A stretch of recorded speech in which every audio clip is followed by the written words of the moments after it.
Good morning all of you. Class 10 के सभी भैया बहनों को हरिओम। जैसे आपको पता है कि हम लोग अध्याय 1 में हैं। अध्याय 1 के जो चैप्टर है पद कविकार सूरदास, उसका पहला स्टेंजा और कवि परिचय हमने बता चुके हैं। अब इसके दूसरे स्टेंजा का मीनिंग देखिए। दूसरे क्या में क्या लिखा हुआ है, ये काव्य जो दिया हुआ है, काव्यांश जो है, इसका क्या अर्थ होता है, इस अर्थ को हम आपके समक्ष रख रहे हैं। मन ही मांझ रही कि गोपिया यह स्वीकार करती है कि उसके मन में, हमारे मन की जो अभिलाषा थी वह हमारे मन में ही क्या हो गई, रह गई, क्योंकि श्री कृष्ण जो है अब हमारे समक्ष नहीं आ रहे हैं और अपने आने के बदले उन्होंने उद्धव को हमारे पास भेज दिया है।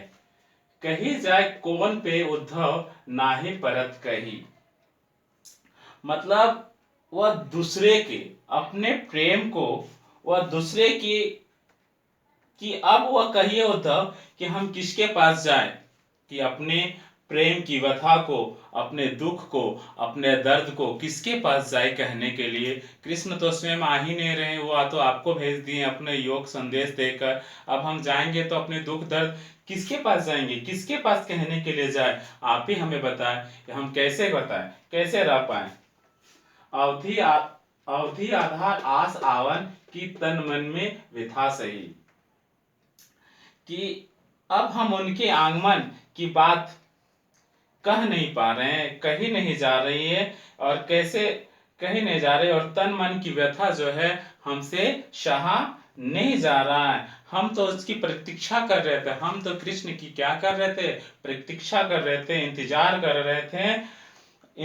कर रहे थे, अर्थात कि उद्धव हमें आकर योग संदेश सुना दिया। हम तो उनका क्या कर रहे थे, कृष्ण की प्रतीक्षा कर रहे थे।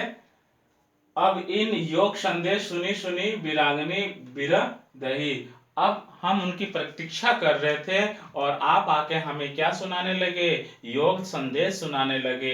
अब हम गोपियों को जो विरांग किया, मतलब अकेले रहने की आग जो थी, प्रतिभा थी, वो अभी और ज्यादा बहकने लगी और जलने लगे।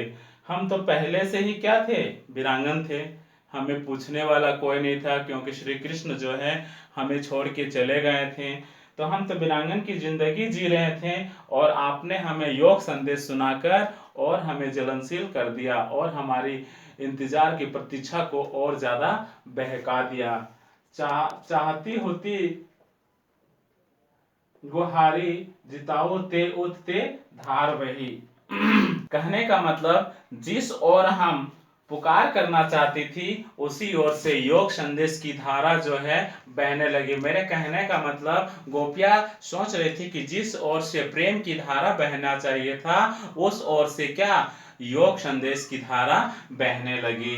सूरदास अब धीर धरी क्यों मर्यादा ना रही। अब बताओ, आप ही बताएं कि हम अपने धैर्य को किस प्रकार धारण कर सकते हैं। हम अपनी मर्यादा को शेष नहीं रह गई, अब हमारी कोई मर्यादा शेष नहीं रह गई। यही था इस काव्य का मीनिंग। जहां भी समझ में नहीं आया होगा आप हमसे पूछ लीजिएगा। Thank you.